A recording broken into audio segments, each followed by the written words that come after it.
Hello, everyone. Oh, it's great to see all the people here today. What a wonderful turnout on, well, at least in Maine here, it's a rainy, cold Sunday. So it's a good day to be listening to poetry and writing. And this is a whole multimedia presentation today. So it's very exciting. We have writers and artists together, coming together to talk about this topic.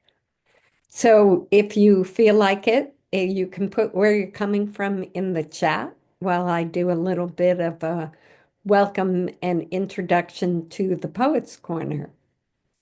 So the Poets Corner was founded in 2020, almost exactly 5 years ago, when we were all sheltered in and desperate for community. And today we have a community of over 7,000 members from all over the world. And we host monthly readings, usually on the second Sunday of every month. They're free, um, just to register, and they're always recorded and available on our website under events, for watching later if you missed part of it, if you have a friend who missed it, whatever. We also offer some other things for a fee. We offer craft talks and workshops and things like that you'll find it all on the poetscorner.org. So a few words about upcoming events. In May, we're very involved in hosting the Camden Festival of Poetry here in Camden, Maine. There are events that take place all week, beginning on Tuesday evening, May 13th, and culminating with the main event on Saturday, May 17th, with our keynote speaker, Jane Hirschfield. If you don't live in the area and are unable to come to Maine, we're offering Jane Hirschfield's Craft Talk that takes place on Friday afternoon over Zoom. You can register to attend on Zoom, as well as her keynote on Saturday at 4 o'clock. And you can register for that as well, either on the poetscorner.org or on camdenfestivalofpoetry.org. On Sunday, June 8th, we have four writers reading for our program Lyric Essay, Shapeshifters of Language. We haven't offered a prose event in a while, and we're intrigued, both Liz and I, by this form that combines prose with poetic language in different ways. You'll hear from Julie Marie Wade, Jill Talbot, Alyssa Washuta, and Annalise Giacomides. It's free and you can sign up on the website. And on Sunday, July 13th, we have the distinguished poet Arthur Z reading from his 12th book of poetry, Into the Hush, that was just published by Copper Canyon Press. He has another book out, The White Orchard, selected interviews, essays, and poems, and he may read from that book as well. Again, just register to come to these programs. So now for today's program, we live in a world of relationships, the ties that bind us with the non-human beings of the world around us, from bacteria in our bellies to trees exhaling the breath that we breathe in. The community of life in the world is our kin. And for many cultures around the world, being human is based on an extended sense of kinship. For today, we brought together writers and artists, filmmakers, photographers, poets, essayists, to present work that explores this greater connection in both metaphorical and physical ways. Jane Perrone, Claire Millican, David Baker and Miku Paul will each take a turn presenting some of their work and then engage in a lively discussion with me and my colleague Liz Collick. So I'll introduce each of them in turn. We'll begin with our first presenter, Jane Perrone. I work with Jane offering geography of the imagination workshops in Iceland and this year in Monhegan. And I know very well the combination of curiosity and creativity that she expresses in multimedia forms, including writing, photography, filmmaking, bookmaking, sketching, and I don't know what else, terrariums, there's so much that she does creatively. She's an associate professor of design ecologies at Parsons School of Design, and her creative and transdisciplinary practice engages with living systems, new technologies, speculative fabulation, and participatory futures from critical, queer, and post-human perspectives. That's a mouthful. She's the co-chair of the Biodesign Working Group of Cumulus, and so much more. There are very few people I know that have the creative and intellectual energy that Jane brings into the world. So please join me in welcoming Jane Perrone. Wow, well, thank you, Meg, for that. And let me try to do some technical work here and share my screen. Um, and we'll get started. Um, and actually, it's not working. Hang on one second. Okay, sorry. Go to okay.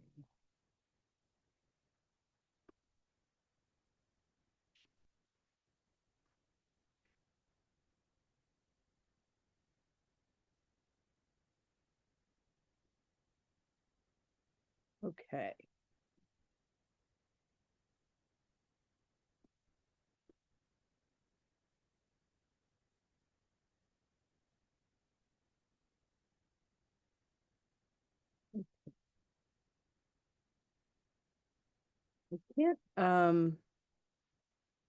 I can't seem to unmute. Can you all hear me or no? We can hear Oh, you. sorry, it's giving me a message that says I'm muted. Okay, so first, obviously, an enormous thanks and gratitude for being invited into this conversation. It's really great to be here today. And I'm going to kick us off by sharing one of my entanglements with periodical cicadas through a very in progress project where Magis cicada are protagonists. And the magical beings themselves have offered me so much insight into my creative process. I think it's important to share what I mean by entanglements, which is a fundamental idea to my work and way of being. And I can't see, I'm not sure why this is sometimes working and not working. Let's see if it will let me. This is so odd. It was working before. So let me.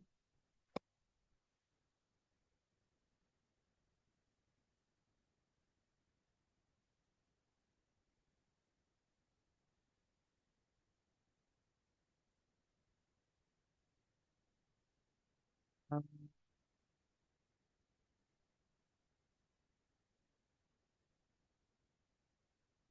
can Lucas actually stop sharing my screen?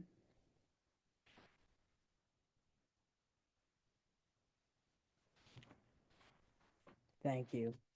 Unfortunately, I am having some technical problems. My laptop doesn't seem to let me operate my keynote, so I'm wondering if there's a way here to. You could you try that one more time, Jane? Yeah, can you hear me? Yeah, we can hear you fine. So I'm just gonna go with it because it seems to be. Okay. Can you all see the screen? No, we can't see it right now. I stopped sharing it. But if you try it again, I think it might work more how we had it before. Okay, let me just do that. Um, I'm gonna play it. Let me you know what I think I'm gonna do is try to play it in a window and see if that helps it. Oh, I'm so sorry, everybody. This is not the way I was hoping for it to go. And we did plan ahead. We did. We tried so hard. Okay, so I'm going to try it this way and see if that helps it along.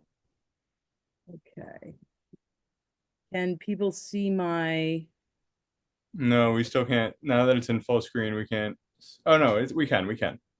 So let's try it this way and see how that goes. So, okay. So, just quickly, the entanglements, this idea of entanglements, I use Kevin Rod's understanding, who's a theoretical physicist and feminist theorist. And they write about entanglements. To be entangled is not simply to be intertwined with another, as in the joining of separate entities, but to lack an independent, self-contained existence. They go on to say, and this is key, that we're constantly becoming together in time and space, iteratively reconfigured through each interaction, making it impossible to differentiate in any absolute sense between creation and renewal, beginning and returning, continuity and discontinuity, here and there, past and future. So the cicadas. I imagine the cicadas, the brash calls of their desire to become again, deferred over years of patient anticipation, and then so suddenly, impatiently, a steep climb shedding their isolation to join a pandemonium, a rave, a frenzy to fulfill an insatiable urgency that ends so quietly. If you can imagine a world of sound so encompassing, so enveloping, so determined, so complete in its presence and persistence.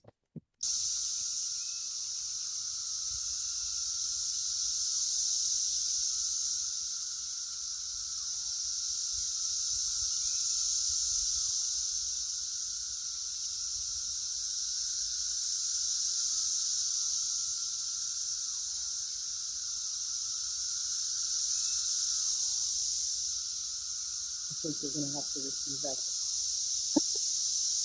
Can people hear me speaking over it? Okay, great. So it might be a chorus of millions of male cicadas using their symbols to serenade the millions of female cicadas that have all come out of the ground in a perfectly synchronized choreography every 17 or 13 years, depending upon the brood. A recording can't even come close to the actual experience. And what I discovered is the sound is one of the best ways to actually locate an emergence.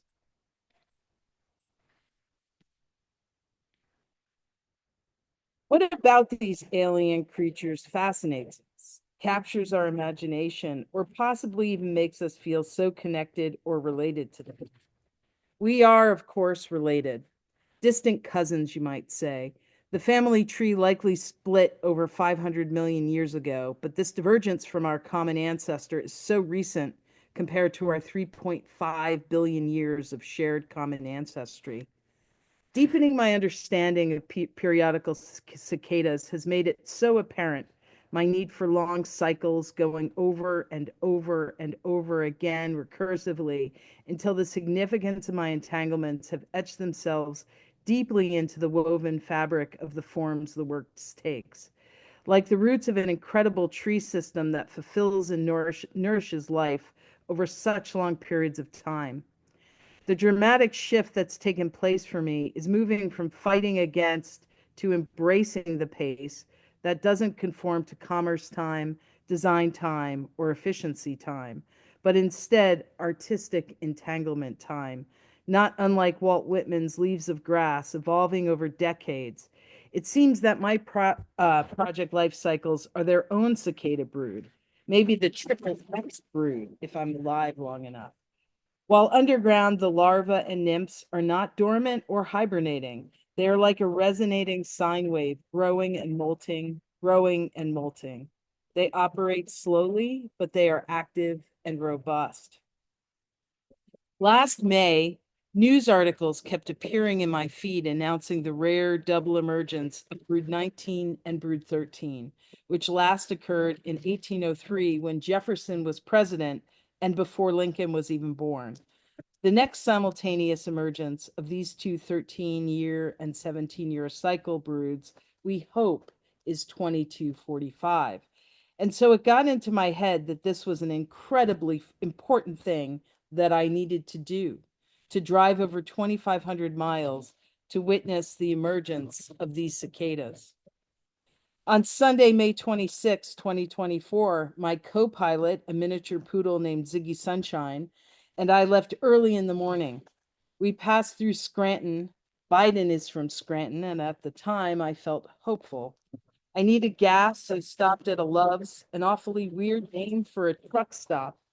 It was far chillier than expected, so I bought a red and black checkered flannel shirt that I wore for the entirety of the trip.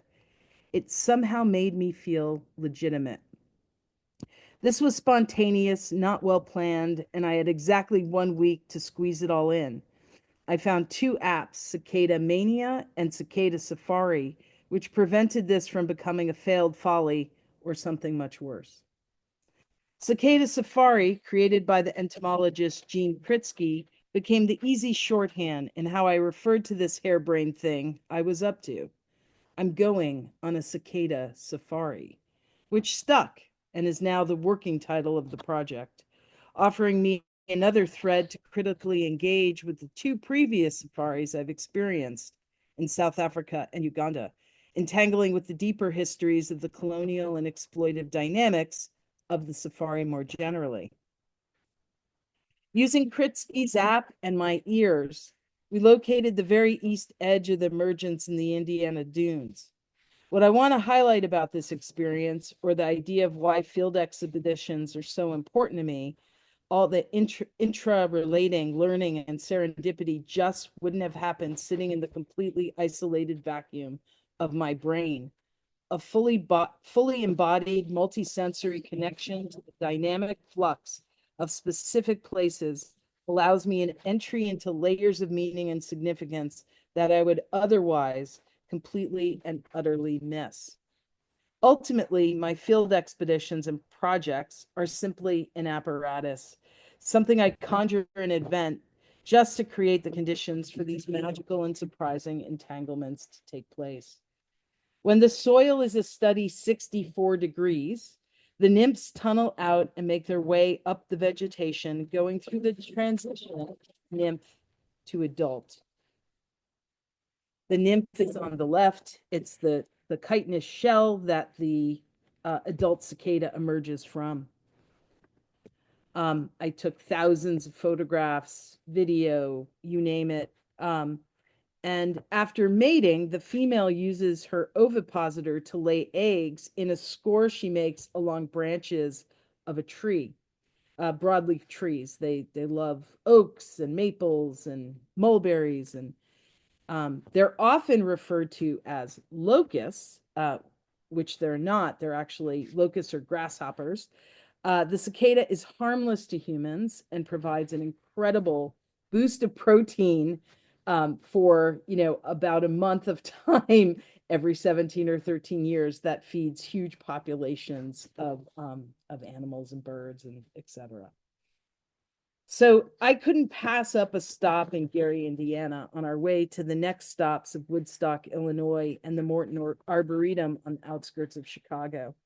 Ironically, their evolutionary strategy of being so safe in the darkest depths of the soil, suckling on the elixir made from the broadleaf solar panels so high above them, hasn't accounted for what takes place above, and the ever escalating but misguided idea of human progress as it continues to extinguish multitudes. I really wanted to find a spot where the two broods actually overlapped, which was a small area of southern Illinois in Coles County at the 86-acre Lincoln Log Cabin site. It's a historical site. This site, Lincoln, Jefferson, Lewis, and Clark, and other threads have become a whole new branch of the speculative project species. After collecting some live cicadas, Ziggy and I had to get back on the road for me to catch the flight to my next field expedition to experience the volcanic eruption taking place in Iceland. That's a different presentation. So why cicadas? A short anecdotal but intra-related tangent. Back in the early 90s, the story goes, we were seeking a band name for the indie pop power trio that I was in. I was the drummer. We came up with dozens of terrible names, one or two we liked, but none really felt right. We were leaning towards lichen, which felt apropos, giving it being a symbiotic lifestyle of three organisms, an algae, a fungus, a bacteria. But at the last minute, before our first gig, I suggested and advocated for Wampeter. A Wampeter, coined by Kurt Vonnegut in Cat's Cradle, is an object that brings otherwise unrelated people together.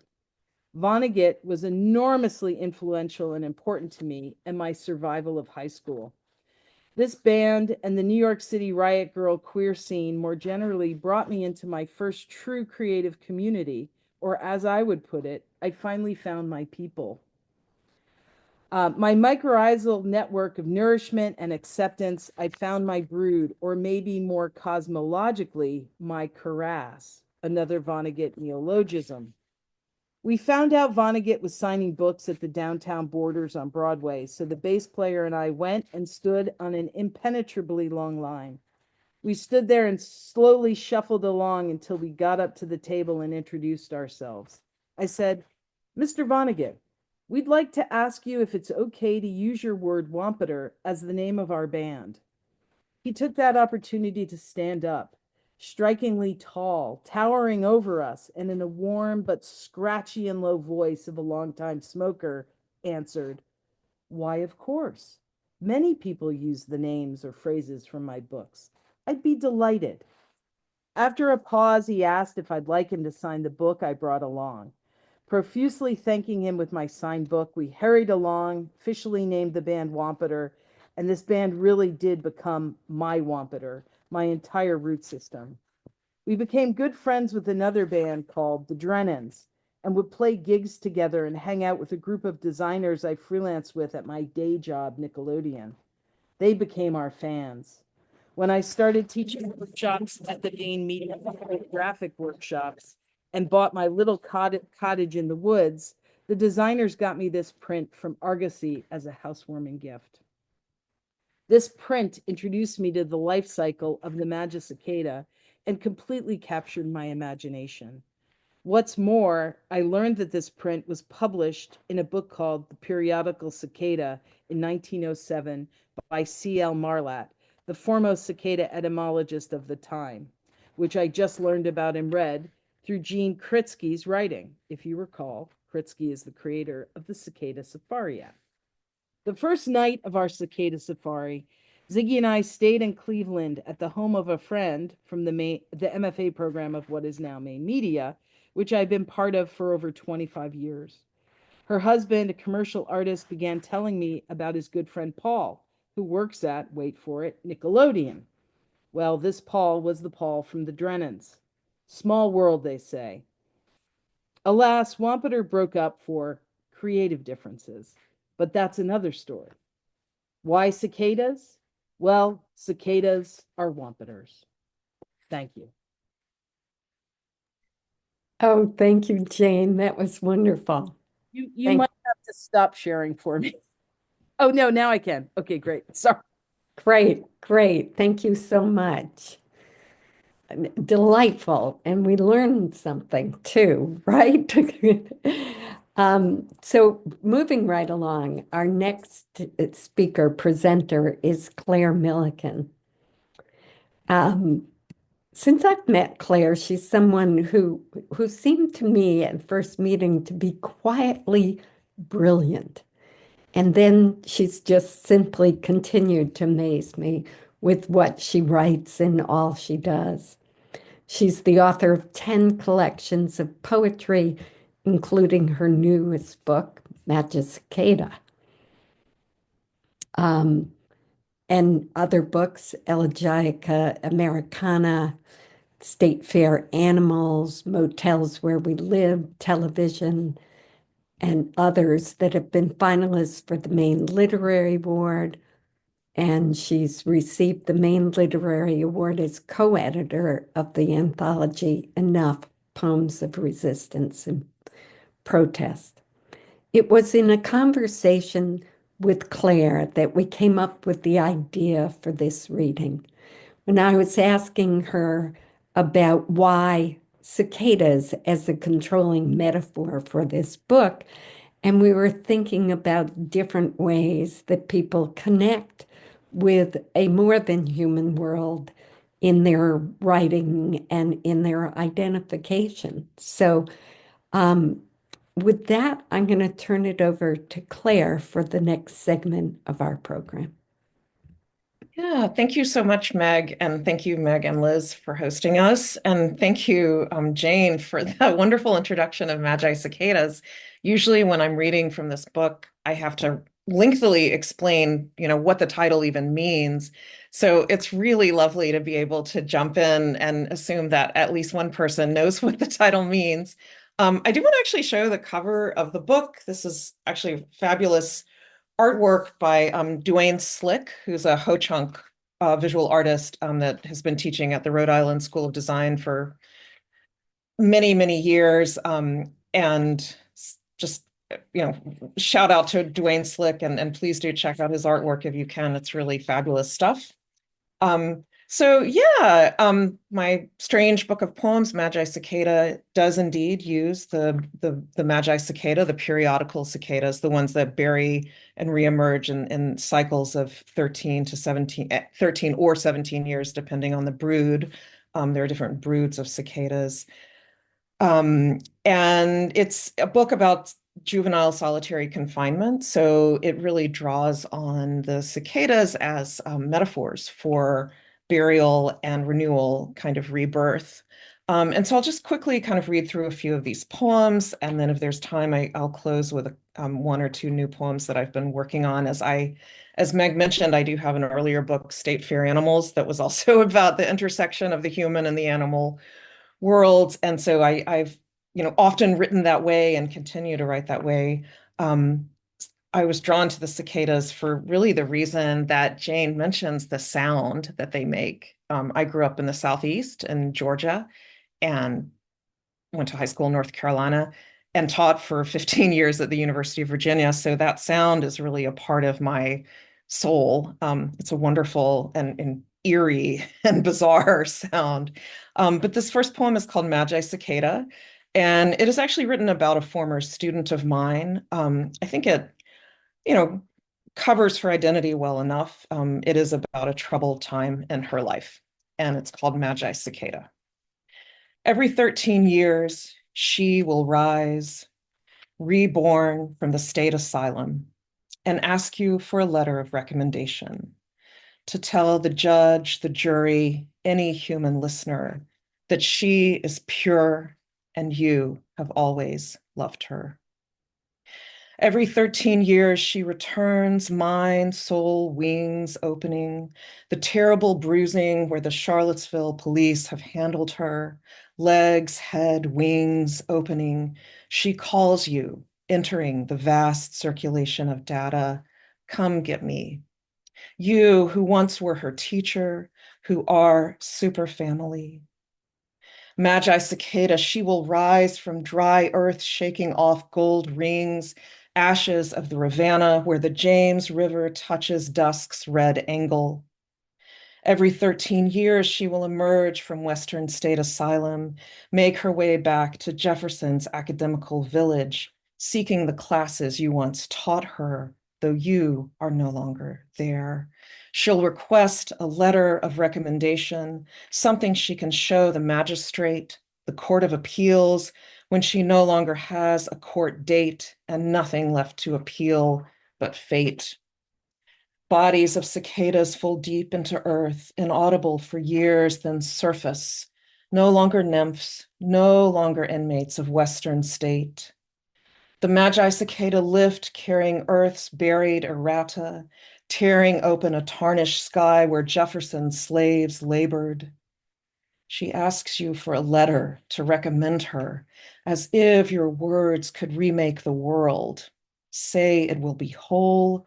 Say the Magi cicada will be magical and of magi, carried by golden wings beyond asylum, beyond earth and morning, crossing the rivers now, the James, the Rivanna, the Black Water.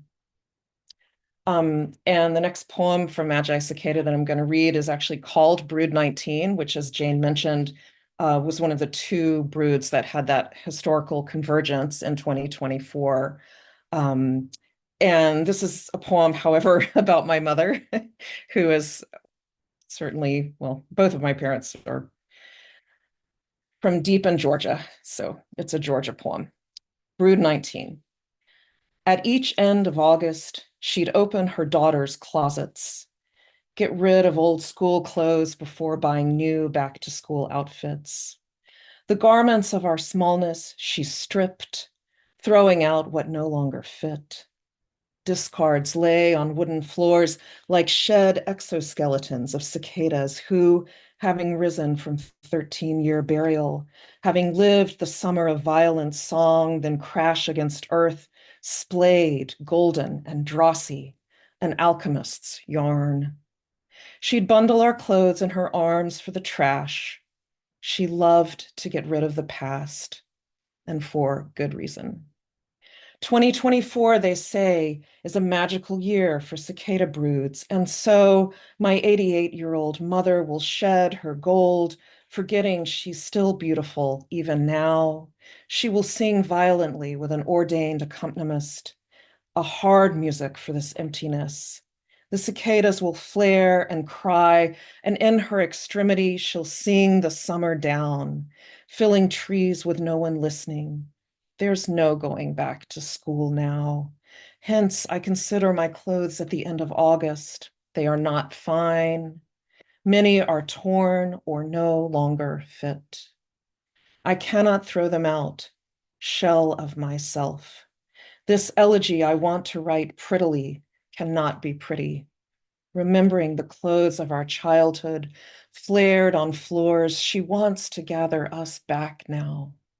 But the next brood is already rising in the Chattahoochee forest.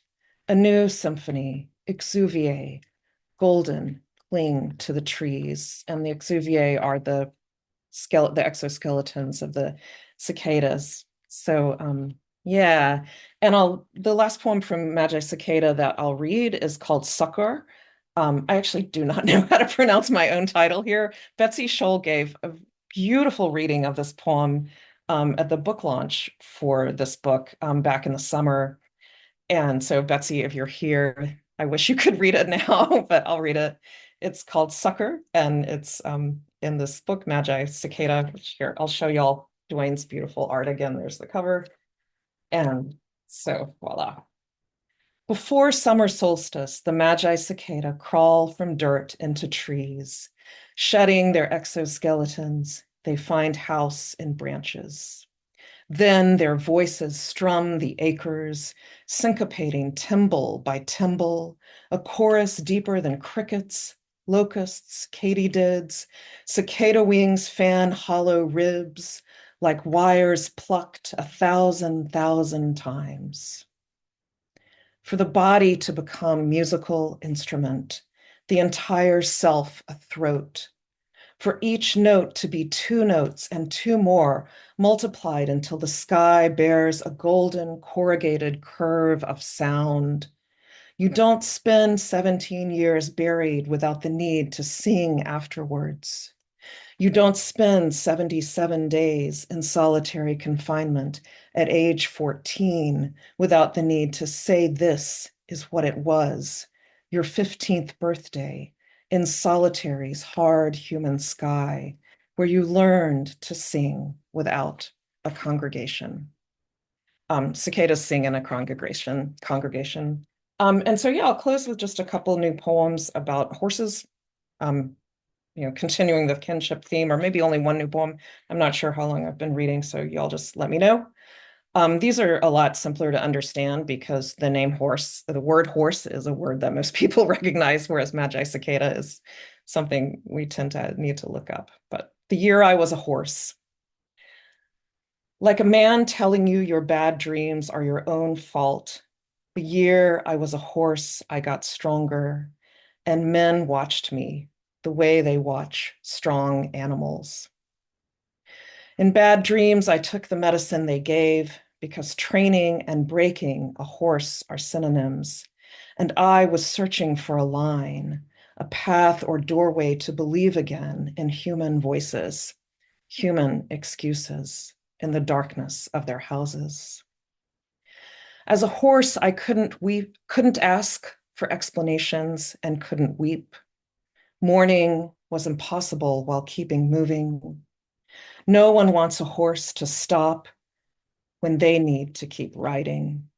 Still, I craved running, the only way to stay calm, mending back earth and sky, clouds dividing heaven and hell, image by image, frame by frame. A horse sees differently from a human on two sides, prey, not predator. The gravity of human longing terrified me, the way they need to sit astride you, tell you how fast by whipping, as if you didn't know the turn through the forest, the field past the city, snow spilling its sharp flowers. I bent to it, haltered, bit my tongue, standing in the dark house, sleepless. It wasn't a choice to become a horse. Only with each question I further acquiesced until the rider's weight changed me and I'd spook at snow's shadows and nothing anyone could say would ease the speed of my heart. I'm not sure. I think I may be out of time. So let me close with that. And yeah, thank you. And we'll shift to David. Claire, let's come back possibly to that last poem at the end that you've saved for us. Thank you. Those were beautiful poems. Really amazing. So we're going to keep on moving. David Baker is our next presenter. He's a poet, critic, editor, and educator. He was born in Maine and grew up in Missouri and currently lives in Ohio and Hudson, New York. I was introduced to David through his wonderful book, Whale Fall, and also in a reading of the Garden anthology edited by Tess Taylor called Leaning into Light. David is the author of many books of poetry, including Whale Fall, Swift, New and Selected Poems, and I believe it's still forthcoming volume, Walk to the Water, but maybe it's out. He'll let us know. As well as books of prose about poetry, including Show Me Your Environment on poetry, poets, and poems, and Radiant Lyre, essays on lyric poetry. So I'm just quoting that profiling David Baker in the New Yorker, the critic Dan Chasen wrote, Baker's work evinces the moral courage of keeping still in the landscape. In our era of climate change, poetry's mandate to measure the rhythms of the year has become a valuable form of witness. He is heir to such writers as Henry David Thoreau and Robert Frost. High praise for a wonderful poet and writer. Please join me in welcoming David Baker.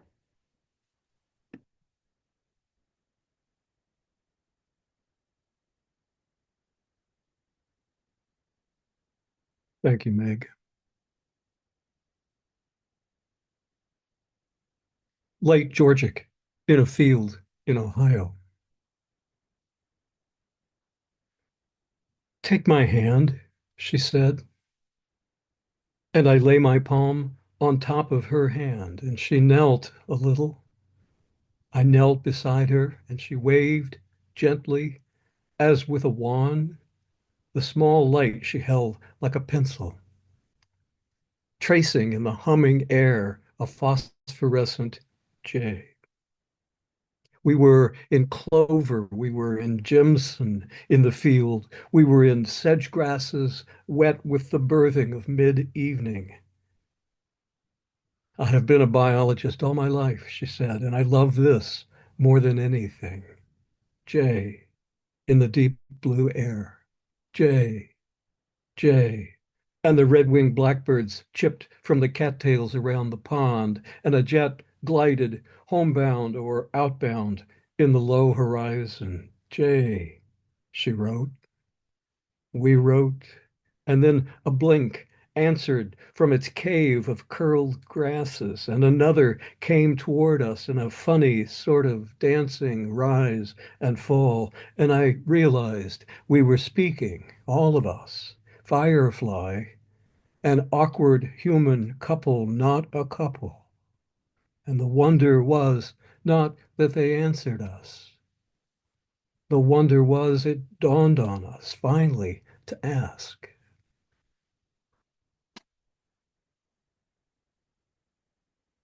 So it sort of changed what it was going to do after the cicada poems. I thought we needed another bug, and I called them um, fireflies in the poem, but I call them lightning bugs in real life.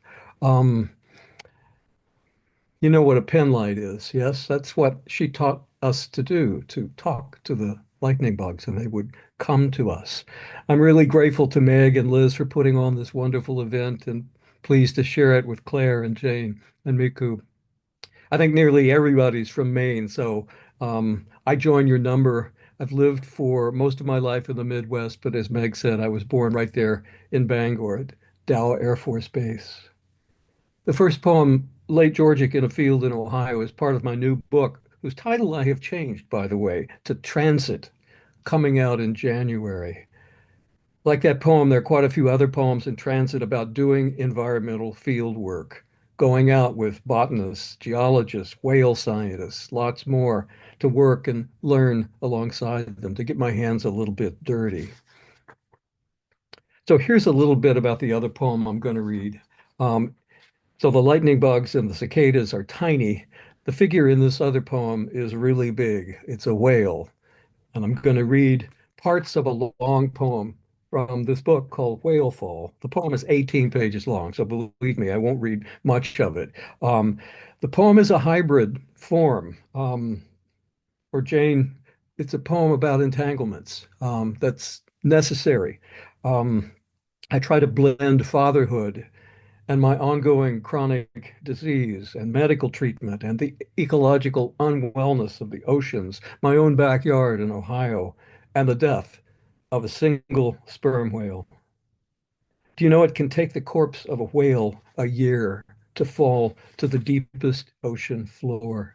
Did you know the corpse will pass through three distinct ecozones of ocean? Did you know myalgic encephalomyelitis is treatable but not curable? That marine snow is made of microscopic bits of organic matter, and as it descends through the photic and through the aphotic zones, we've devised a specific mathematical formula to predict its aggregate descent. Imagine the opportunities for voicing and blending and shaping a poem with all of that good stuff. That's what I tried to do. So I'm going to read just a few parts of this poem. I would invite you, if you want to find the book and read the whole thing. So, as I said, there are many parts. Some of the parts describe the descent of the whale body, and those sections are longer. Other sections, memory about my daughter, about my backyard, about doctors, are more lateral. Anyway, whale fall. This is the first section. One dies. Astrictius robustus, gray, of the sole living genus of baleen, of the family Extratatidae, slate gray or darker, and notable now for gray-white patterned scars left by parasites, two blowholes which can create a distinctive V-shaped, blow in calm wind conditions, and falls as it falls as through blue breeze, and swirls, light as a tissue drifting down through cool layers, the sifted light of sea wind warmed currents, loose galaxy of whirling flecks, slow motion in a haze, in whose first stage, falling, now the mobile scavengers drift alongside, sleeper sharks, and thin hagfish, or as the book calls them, enrichment opportunists, come to feed at the soft flanks and fat for weeks as the bones grow exposed, all of them spinning down. Little section from part two. I'm watching a hummingbird, bare thumb top, gray-green blur, dip to my feeder bulb and dart off over the barn to a wire. A colubris, little serpent. I hear the burr of wings, and already it's back, dips again, hovers there, sips now, attacks the tube of red sugar water until bubbles aerate like an aneurysm. A little later section. March 31, 2016, 13 sperm whales, Phystaster macrocephalus, beached themselves off the shallow coast off of Tonning, Germany. We may never know the exact cause, wrote Danny Groves. Stomach contents 43 feet of fishing net, 100 plastic bags, golf balls, sweatpants, greenhouse glass sheeting, cigarette butts, hypodermic needles, a plastic car engine cover, a bucket. A little later, a drawer full of notes, years trying to, all night sweating, sheets so heavy, burning, 600 lymph nodes. I know where you live. She's 18 months old. Up, up. I'm afraid. One of my titers read 2,560. Active, acute. You really are sick. So weak to pick her up. I pick her up. Aggregate allergens, grasses, wheat, milk, acidics, trees, multiple exclusion. Temperature 103.7. Good night, Moon. After a sunny walk with her wagon, next day, panting, testicles so swollen, freezing, system flushing itself into the waves. Aggregate infection, liver, kidney, heart sac, spleen, gut, urinary tract, neck. Good night, nightbird, far off through the high pines. I'll read one more section. This is another falling section. In the second stage, at 4,000 feet or 122 atmospheres, weight suspends. A heavy thing in one world floats like willow seed in a breeze in this. A moving vast through that darkness, silent. They don't need much else. Oxygen nor light, the frilled shark and fangtooth, the spider crab, the vampire squib, who strip the dead down now beyond bones to the merest blueprint of whale. Slow down spinning of months, a year, more, the hypotaxic haze, the marine snow, in a kind of afterlife of weather, drifting down of plankton and protists, soot, sand, fecal matter in aggregates held together by a sugary mucus, all sifting down through the photic zone. And its vast weight, once 40 plus tons, skin peeled like a hard-boiled egg, patched with orange whale lice, white barnacles. It, too, long since sloughed, shed, dissolving as particulate snowfall, orbital, in this new galaxy of darknesses, born like a seed, floats down. So that's sort of the middle section. Then it continues through those things that I said, the falling of the whale and storms, memories, my daughter, medical stuff, trying to put this all together. I can talk about any of that later, but that's enough for now. And let's move on.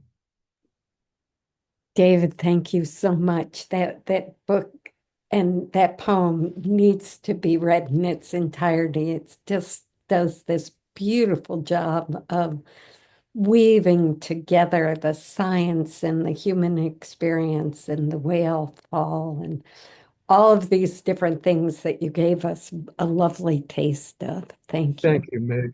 I've never read the whole thing out loud. Well, that might be another program, huh?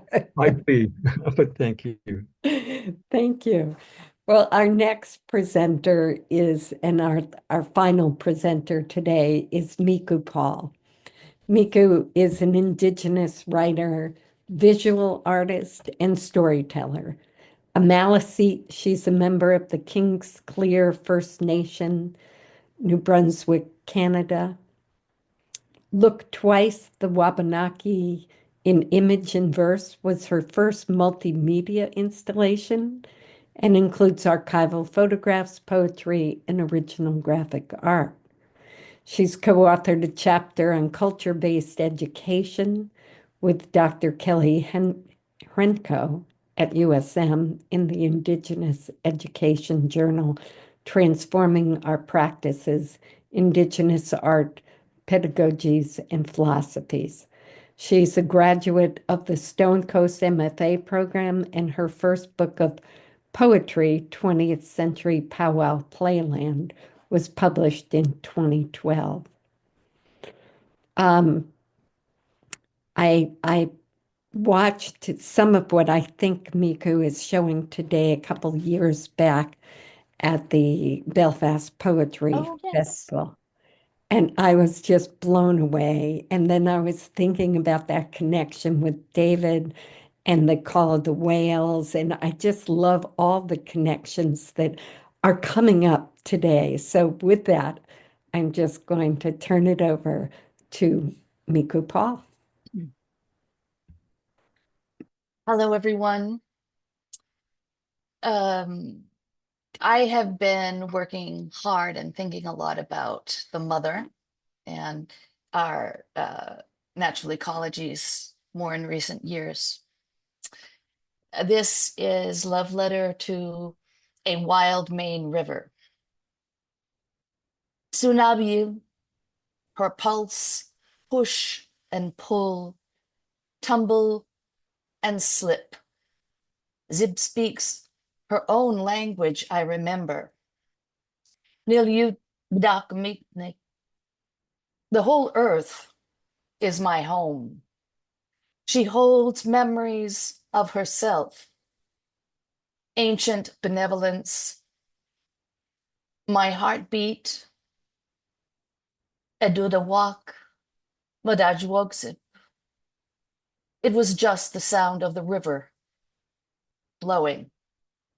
You told me, Ndajwe Maja,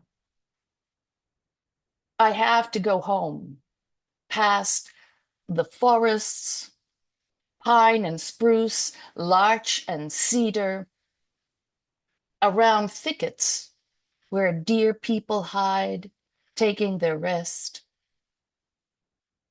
alongside fields draped with lush beauty, summer moving, moving.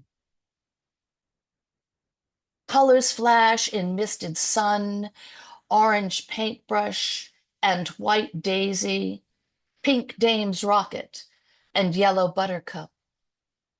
I'm traveling, ready to rise, my form altered. Then I'll return, as my other self. Gumiawan, rain. Gumiawan uke piligisus. The new moon brings rain. Water is a holy thing. This knowing is the reason I pray for you, Zib. This knowing is the reason I love you. Your wild blueness, the life you carry, how you sing and whisper secrets to the stars, to the dawn, how you dream with us inside dark, bubbling currents, then burst forth in playful sunlight. Samakwan, Gumiawan, Zib. Water, rain, river. Your silver shawls ripple and float down from brother sky over the skin of the mother. Wet sparkle caress, touch and glimmer. I feel a thirst and beg your forgiveness. Our sins shadow your bright self, and still you strive, life to all, offering without end. I think, when we consider the many, many ways that kinship can be understood and interpreted, for a lot of indigenous cultures, our worldview is such that we do consider not only our kinship in Maine as Wabanaki people with all indigenous peoples on this continent, but also our kinship with the natural systems and those beings that inhabit that place. In 1521, Hernan Cortes arrived to claim what we now know as Mexico for Spain. He was primarily seeking gold and riches, and his brutal treatment of the Aztecas is well known. He was in the vanguard of colonists and adventure settlers from Europe, and it was to signal like the beginning of a long and very terrible genocide. So I wrote this poem to those indigenous peoples as an indigenous voice of the 21st century. From then to now, a poem of encouragement. Born and then again, you dream of a wild bird wheeling like a hurricane, charmed from the warm, bristled sea. The bird singing, circling a seashell cradle, where you lie waiting for peace on earth, a banded sky, brown hawks diving into mountains of stone.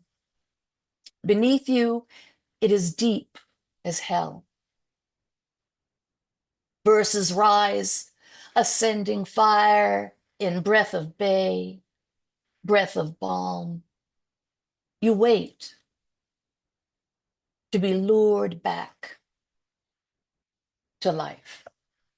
You who boast Montezuma's blood, pure as priest and nun, pray for sufficient sun. Sing like a charmed bird. Do not die with curses blistering your lips. Sing. Take shelter in the warm sea, luring you back to life.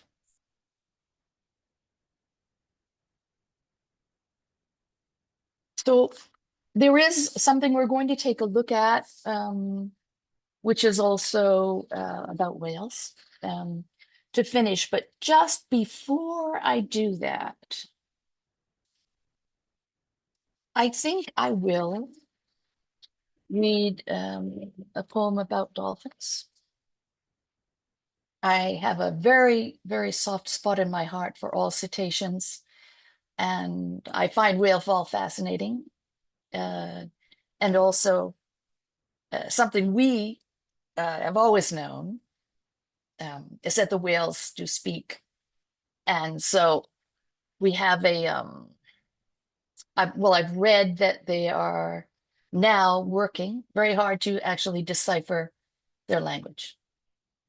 Frequencies we do not comprehend. This is from Neby.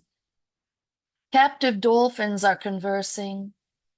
A new language, scientists say, different from wild talk.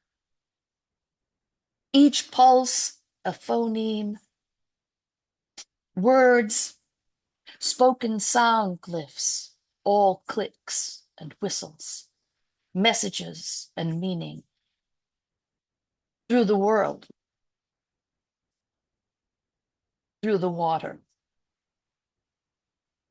Our skin, our sea cousins, dark-eyed, playful, smarter than we will ever be, imprisoned as they are. I wonder what they say to one another in those small moments of release and connection. Each 10-minute interval researchers allow. Confinement, psychologists note, is a singular torture. I wonder if they comfort each other, utter cries of hope, or counsel patience in soft chirrings. Surely they know we two-leggeds are not the chosen ones. We never were. Landwalkers, we carry our sins with us like clumsy baggage. Chained detritus, we drag along the well-worn human path. Ownership and commerce, harvest and disposal, sustained by the heart that pumps our tainted blood, slow poison. Greed, indifference, collateral damage. Even now, frequencies we do not comprehend. Pray they forgive us their short slave life, 40 years to 5 made to leap, circle, and dive on cue like living puppets. Over and over, again and again. Pray they forgive us their forced labor, made to haul the weight of humans grasping their dorsal fin. Offspring ripped from a mother's side, food dead and frozen. One day, we will understand their dolphin talk. Revelations in extremis, a divine catechism for true believers. Humanity and all our ailing relations. Perhaps we will embrace a new religion, a better religion.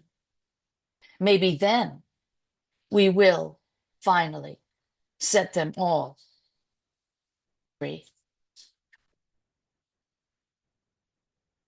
Hey, are we ready to run the boot up? Oh, great, thanks. This is the whale was speaking.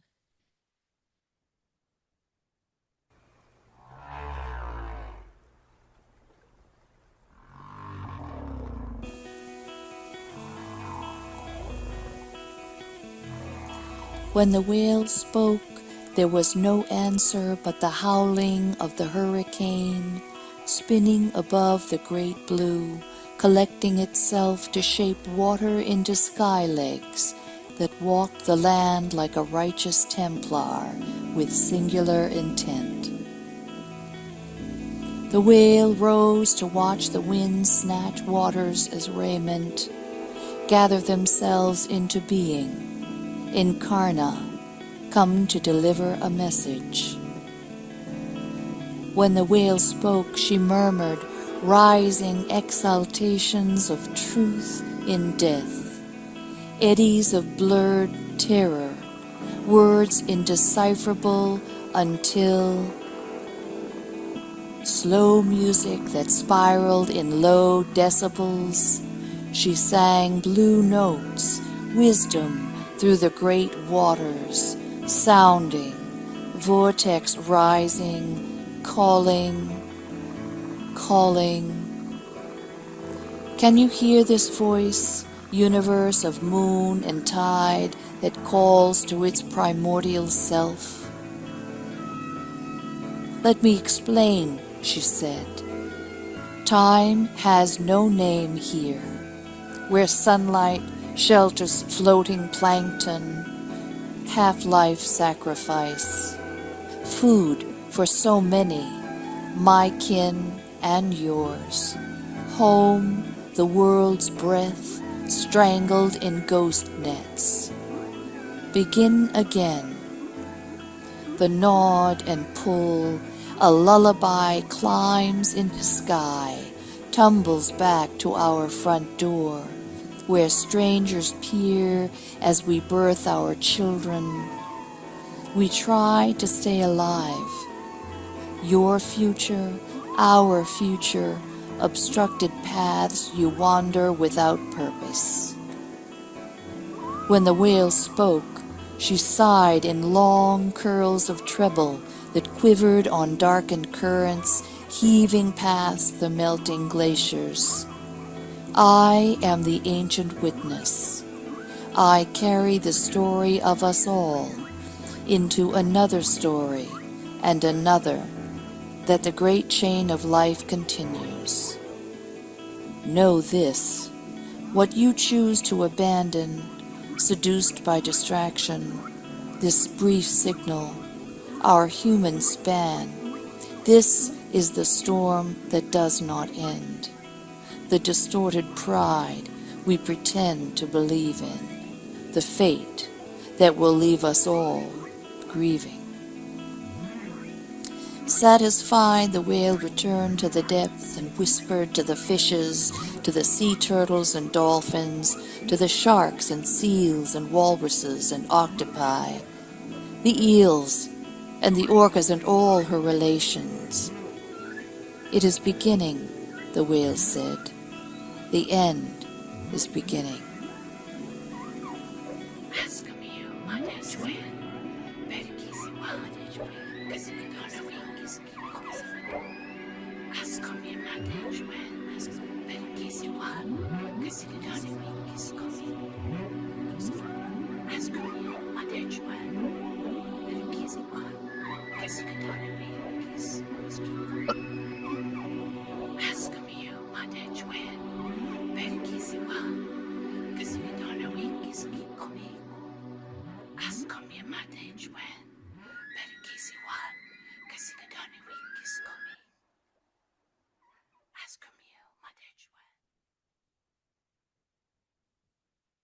I love that film, Miku, and thank you for those beautiful poems as well.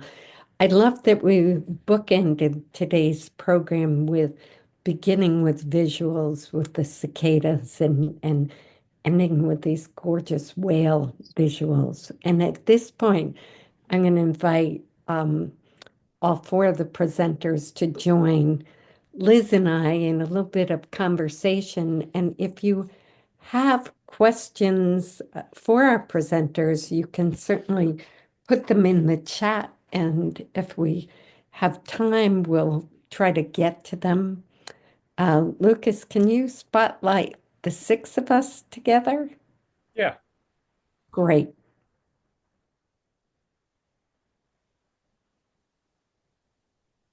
Thank you.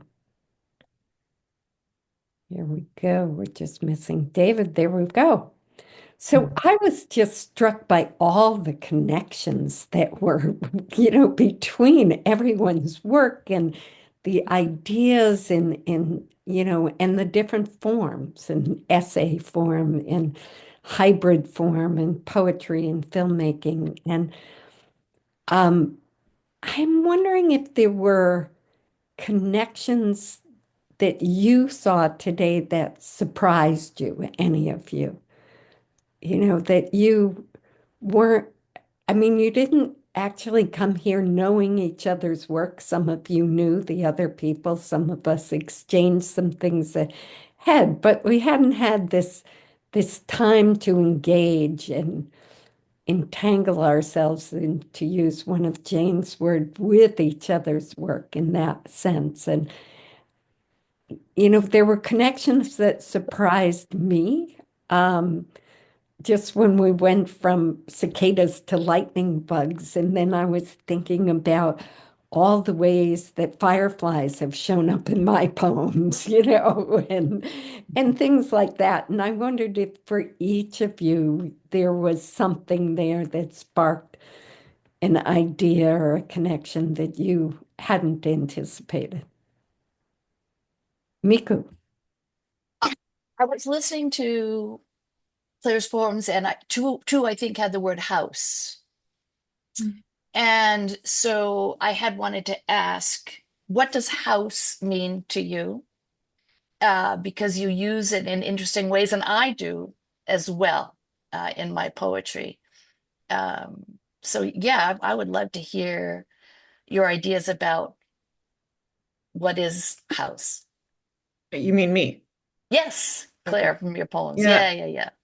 Well, I I couldn't help but at least respond to your poem. I'd heard some of your poems before. I mean, obviously I know Miku and everyone should know Miku's work. But I hadn't heard the poem, the Earth Speaking poem that you opened with, and it's an incredible poem and should maybe include some concept. I don't mean the poem itself, but like the idea of house should have that, right? If houses were what they should be. I think for me in my work, mostly as in my life, houses are often places of fear and exclusion and human spaces that are harmful, as they have been in my history, but also in, really desired and longed for. And you're right, I do think of animals as creatures that are often either excluded from or made subservient to these human structures, houses. So, yeah. I mean, there's more I Well, could say, but there's so many people that want to talk and need to talk, and so I I'm going to kind know, of, I yeah. know. But yeah. here's this cool thing then. The Greek word, this goes all the way back to Hesiod. So this is works and days. Hesiod uses the term oikos, Oikos, which is a house or a dwelling.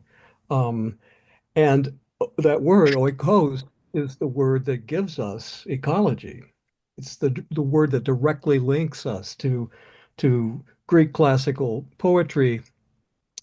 And it's the word oikos that also gives us the term economy, which is an odd confluence of things. Wanted to say that. What doesn't surprise me is listening to everybody's beautiful work here are the confluences and the connections. It seems to me anybody working with any kind of deliberation and mindfulness in environmental fields has to attend to the connectedness of things. Jane talked about that in terms of entanglement.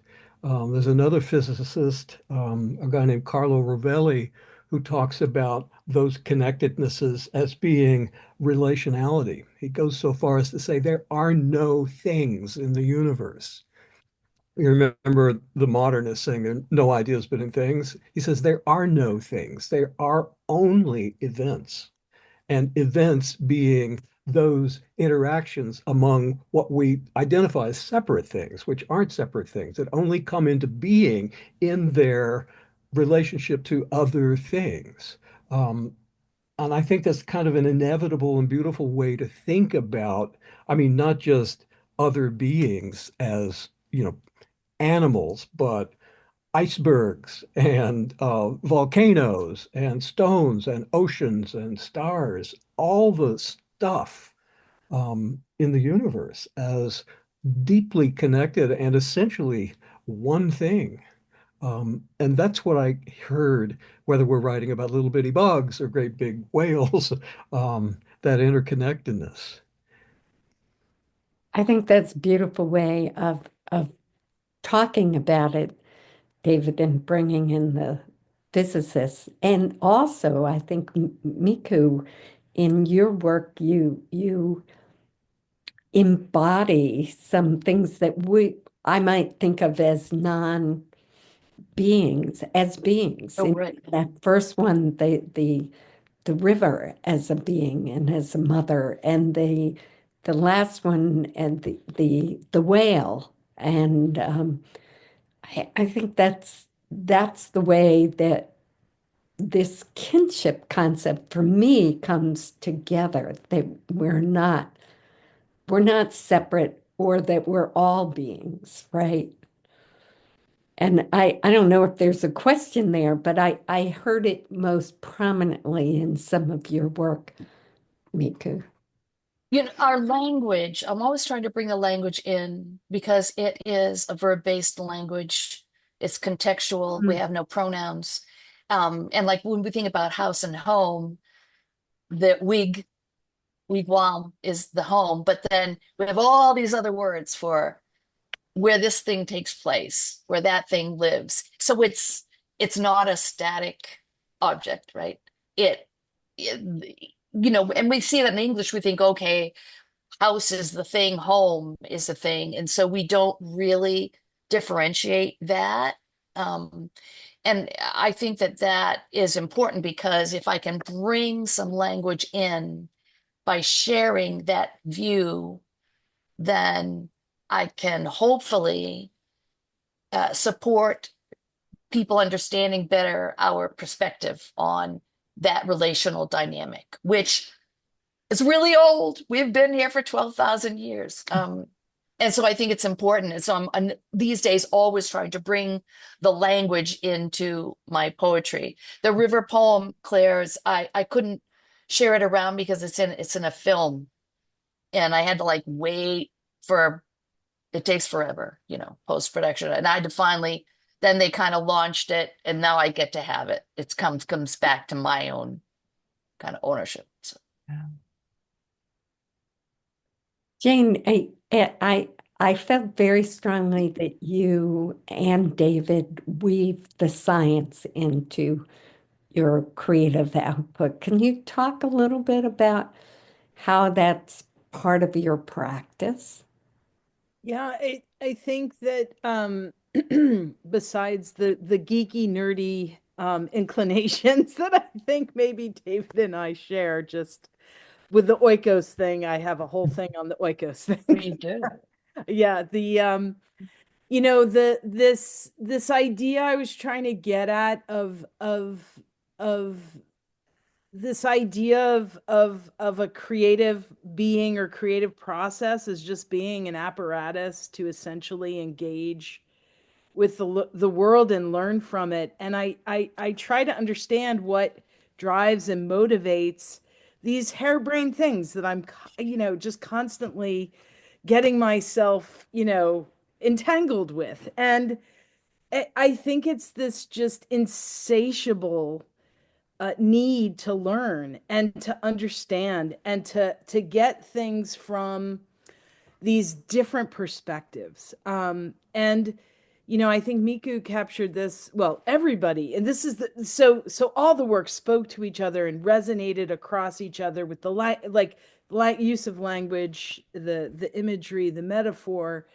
Um, and I think that again, this practice of trying to understand in deeper layered ways is um, the science for me is so important because it's a very, very particular way of deeply observing something very, very specific over long periods of time.